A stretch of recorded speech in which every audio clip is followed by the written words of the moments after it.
రాజధాని అమరావతి చట్టబద్ధత బిల్లుకు పార్లమెంటు ఆమోదం తెలపడం ప్రజా విజయమని, ఇది ప్రజా రాజధానికి దక్కిన గౌరవమని ఏపీ సీఎం చంద్రబాబు అన్నారు.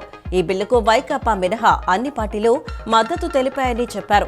దేశంలోని అన్ని పార్టీలది ఒక దారైతే వైకాపాది మరో దారి అని, ఆ పార్టీ నేతలు ప్రజల చేత ఓట్లు వేయించుకుని రాష్ట్రానికి ద్రోహం చేస్తారన్నారు.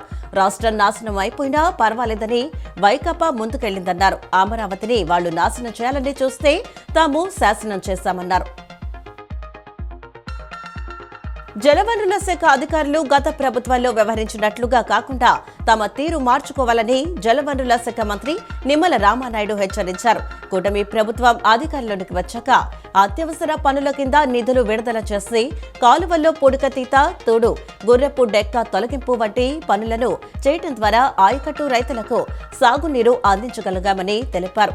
గత 5 ఏళ్ల వైసీపీ ప్రభుత్వ పాలనలో కనీస నిర్వహణ పనులు సైతం పట్టించుకోకపోవడంతో ఆయకట్టు చివరి ఎకరం వరకు నీరందక రైతులు ఇబ్బంది పడ్డారని, నేడు కూటమి ప్రభుత్వం ప్రతి ఎకరాకు సాగునీరు అందించడమే లక్ష్యంగా పెట్టుకుని పనిచేస్తున్నామని స్పష్టం చేశారు. మొక్కల సంరక్షణ, కాలుష్య నివారణపై విజయవాడ నగరపాలక సంస్థ చర్యలు తీసుకుంటుందని స్పెషల్ ఆఫీసర్ మరియు ఎన్టీఆర్ జిల్లా కలెక్టర్ డాక్టర్ జి లక్ష్మీసా అన్నారు. రహదారులపై కాలుష్య నియంత్రణ కోసం వినియోగిస్తున్న ప్రత్యేక వాహనాలను మరింత సమర్థవంతంగా వినియోగించేలా చర్యలు చేపట్టాలని సూచించారు. అమరావతి రాజధానికి చట్టబద్ధత కల్పించిన ప్రధాని మోదీ, అమిత్ షాలకు బీజేపీ రాష్ట్ర అధ్యక్షుడు పీవీఎన్ మాధవ్ ప్రత్యేక ధన్యవాదాలు తెలిపారు. 27,000 కోట్ల రుణాలకు కేంద్రం గ్యారంటీగా నిలబడటం వల్ల రాజధాని నిర్మాణం సులువైందన్నారు. విశాఖ రైల్వే జోన్ ఏర్పాటుకు కేంద్ర రైల్వే మంత్రి సహకారం మరువలేనిదన్నారు. బెంచ్ సర్కిల్, కనకదుర్గ ఫ్లైఓవర్ నిర్మాణం కేంద్ర సహకారంతోనే సాధ్యమైందని చెప్పారు. విశాఖ కేంద్రంగా సౌత్ కోస్టల్ రైల్వే జోన్ సాకారం చేసిన ఘనత ప్రధాని మోదీదే అని అన్నారు. ఎన్నికల్లో ఓటమి తర్వాత వైఎస్ జగన్ తీవ్ర డిప్రెషన్లోకి వెళ్లారని, అమరావతికి చట్టబద్ధత రావడం చూసి జగన్ ఫ్రస్ట్రేషన్ కు గురవుతున్నారన్నారు. ఆ ఫ్రస్ట్రేషన్ లోనే ఏం మాట్లాడుతున్నారో అర్థం కాక మా జగన్ అనబోయి మా విగన్ అని పిలుచుకుంటున్నారని ఎద్దేవా చేశారు.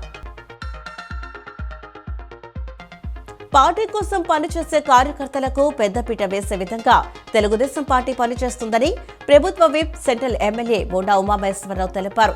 కార్యకర్తలను పార్టీ నిర్మాణంలో భాగస్వాములను నామినేటెడ్ పదవులకు సంబంధించి రాష్ట్ర స్థాయి చైర్మన్లుగా, డైరెక్టర్లుగా, జిల్లా స్థాయి డైరెక్టర్లుగా, నియోజకవర్గ స్థాయిలోనూ దేవాలయాల నూతన కమిటీలను, ట్రస్టులకు చురుకైన నాయకులను నియామకం చేయడం జరుగుతుందని అన్నారు. దానిలో భాగంగా గుంటూరు సీతారామయ్య ట్రస్ట్ చైర్మన్ గా సీనియర్ తెలుగుదేశం పార్టీ నాయకులు కోలా శ్రీనివాసరావును నియమించడం జరిగిందని చెప్పారు.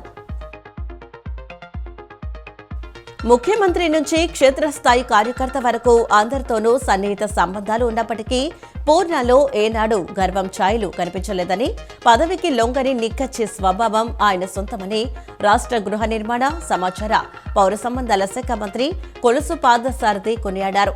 తనతో ఉన్న దశాబ్దాల అనుబంధంలో పూర్ణ వ్యక్తిగత ప్రయోజనాల కోసం ఎన్నడూ ఆర్జించలేదని, కలిసిన ప్రతిసారి తోటి పాత్రికేయుల కష్టాలు, అక్రిడిటేషన్లు, ముఖ్యంగా నున్న గ్రామంలో జర్నలిస్టుల సొంత ఇంటి కలను నెరవేర్చే గృహ నిర్మాణ ప్రాజెక్టు గురించే పరితపించేవారని గుర్తు చేసుకున్నారు. డప్పు మన సంస్కృతికి సారథ్యం వహిస్తోందని బీజేపీ రాష్ట్ర అధ్యక్షుడు మాధవ్ అన్నారు. పంచాయతీరాజ్, దేవాదాయ శాఖల్లో డప్పు కళాకారులకు శాశ్వత ఉపాధి కల్పించాల్సిన అవసరం ఉందని చెప్పారు.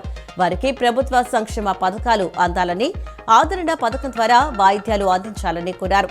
21వ శతాబ్దంలోనూ వారిని అంటరాని వాళ్లుగా చూడటం అత్యంత దారుణమని పేర్కొన్నారు. మానవాళి చేసిన పాపాల కోసం తన ప్రాణాలను యేసుక్రీస్తు శిలువపై పణంగా పెట్టాడని బెజ్జోనిపేట మరియమాత మోక్షారోపణ దేవాలయ విచారణ గురువులు గువ్వల బాలరాజు, సహాయక గురు ఫాదర్ చిన్న బతిన సౌరిలు తెలిపారు. యేసుక్రీస్తు మరణం లోకానికి రక్షణ అని చెప్పారు. రాష్ట్రంలో బీసీలు పరిస్థితి అడ్డకత్తెరలో పొట్టచక్కల మాదిరిగా ఉందని బీసీవై పార్టీ ఎన్టీఆర్ జిల్లా యూత్ కన్వీనర్ గుడారు శంకర్ శ్రీనివాసరావు విమర్శించారు.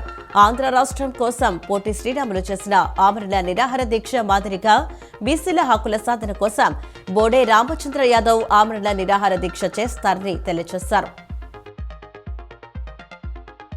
కృష్ణా జిల్లా గన్నవరం గాంధీ బొమ్మ సెంటర్ కూడలి వద్ద మరియు సినిమా హాల్ సెంటర్ వద్ద మానవతా స్వచ్ఛంద సంస్థ ఏర్పాటు చేసిన 2 చలివేంద్రాలను గన్నవరం సీఐ శివప్రసాద్ ప్రారంభించారు.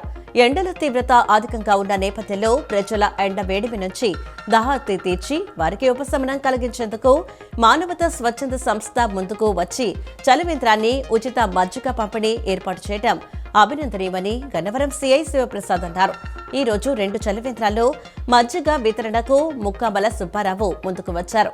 ఈ కార్యక్రమంలో మానవతా గన్నవరం శాఖ చైర్మన్ మడుపల్లి బాలకృష్ణమూర్తి, కన్వీనర్ కర్రా వరప్రసాద్, అధ్యక్షుడు వీసం ప్రసాదరావు, కార్యదర్శి వివి కృష్ణమోహన్, కోశాధికారి పొట్లూరు రామకృష్ణారావు, గౌరవ సలహాదారులు గన్నె వెంకటరావు మరియు ముక్కమల సుబ్బారావు, విద్యా డైరెక్టర్ ఎస్డి లాల్, సంయుక్త కార్యదర్శి వడ్లమూడి వెంకటేశ్వరరావు, చంద్రశేఖర్, పలువురు మానవతా సంస్థ సభ్యులు, పలువురు ప్రముఖులు పాల్గొన్నారు. ప్రభువు యేసు మరణం లోకానికి మేలు చేసిన మరణమని, లోకపాప పరిహారం కోసం ఆయన బలిదానం చేసిన శుభదినం కాబట్టి ఈ శుక్రవారాన్ని క్రైస్తవ సోదరులు శుభ శుక్రవారంగా ప్రకటించారని లబ్బిపేట తిరుహృదయ దేవాలయం విచారణ గురువు ఫాదర్ గాబ్రియల్ తెలిపారు. తమ కోసమే కాదు, లోకమంతటి కోసం ఆయన ప్రాణత్యాగం చేసి సమస్త జాతుల కోసం చనిపోయాడన్నారు. యేసుక్రీస్తు వచ్చింది తన కోసం కాదు, తన వారి కోసం కాదు, లోకములో ఉన్న అన్ని జాతుల వారికి పాప క్షమాపణలు ద్వారా రక్షణ అనుగ్రహించడానికని అన్నారు. మాచవరం టౌన్లో శ్రీ సీతారాముల కళ్యాణ మహోత్సవ కమిటీ ఆధ్వర్యంలో 16వ వార్షిక శ్రీ సీతారాముల కళ్యాణ మహోత్సవాలు వైభవంగా జరుగుతున్నాయి. ఉత్సవాల్లో భాగంగా ప్రతిరోజు స్వామివారికి విశేష పూజా కార్యక్రమాలు నిర్వహిస్తున్నారు. నిన్న శుక్రవారం కావడంతో సామూహిక కుంకుమార్చన కార్యక్రమాన్ని నిర్వహించారు. మహిళలు, యువతులు కుంకుమార్చన కార్యక్రమంలో అధిక సంఖ్యలో పాల్గొన్నారు. పూజా కార్యక్రమం అనంతరం స్వామివారిని దర్శించుకుని ఆశీస్సులు పొందారు. ప్రభుత్వ శాఖల్లో ఉన్న ఖాళీల భర్తీకి శాఖల వారీగా నోటిఫికేషన్లు విడుదల చేసి ఖాళీ పోస్టులను భర్తీ చేయాలని విద్యార్థి, యువజన సంఘాల నాయకులు డిమాండ్ చేశారు. అర్హులైన ప్రతి నిరుద్యోగికి నెలకు 3,000 రూపాయలు నిరుద్యోగ భృతి చెల్లించాలన్నారు. వయోపరిమితి 47 ఏళ్లకు పెంచి అన్ని ప్రభుత్వ ఉద్యోగాలకు, గరిష్ట వయోపరిమితిని 47 ఏళ్లకు పెంచి నష్టపోయిన యువతకు అవకాశం కల్పించాలని కోరారు. రాష్ట్ర ప్రభుత్వ శాఖల్లో ఖాళీలపై శ్వేతపత్రం విడుదల చేయాలని డిమాండ్ చేశారు. ప్రజల భావోద్వేగాన్ని గుర్తించకుండా వైఎస్సార్ కాంగ్రెస్ పార్టీ అధ్యక్షుడు వైఎస్ జగన్మోహన్ రెడ్డి మీడియా ముందు కనీసం సోయ లేకుండా మాట్లాడుతున్నారని ఏపీసీసీ రాష్ట్ర ఉపాధ్యక్షులు కొలనకొండ శివాజీ విమర్శించారు.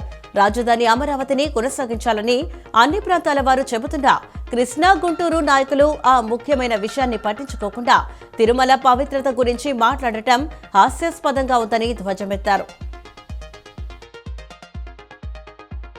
24/7 అత్యవసర వైద్య సహాయంతో పాటు అత్యాధునిక laboratory, operation theatre, diagnostic lab, ఫార్మసీలు అందుబాటులో ఉన్నాయని చెప్పారు. నగరవాసులు ఈ అవకాశాన్ని సద్వినియోగం చేసుకోవాలని, మెరుగైన వైద్యాన్ని అందించడమే తమ ప్రధాన లక్ష్యమని పేర్కొన్నారు.